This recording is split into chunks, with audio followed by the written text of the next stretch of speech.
आता एक breaking news पाहूया। अर्थसंकल्पीय अधिवेशनाचा आज शेवटचा दिवस आहे। अंतरिम अर्थसंकल्पावर सर्वसाधारण चर्चा होणार आहे। विरोधकांचा अंतिम आठवडा प्रस्ताव सादर होणार आहे। आज विधान परिषदेतील मे आणि जून या महिन्यात कार्यकाळ संपत आलेल्या 10 विधान परिषदेतील आमदारांचा सायंकाळी 5 वाजता निरोप समारंभाचा कार्यक्रम आहे।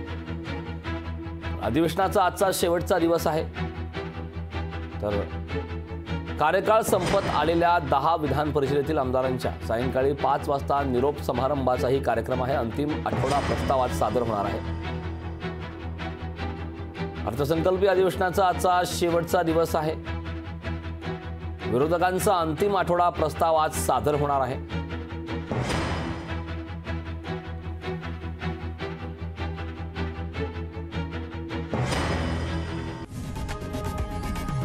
लोकशाही मराठी ऐका, पहा, जागरूक रहा।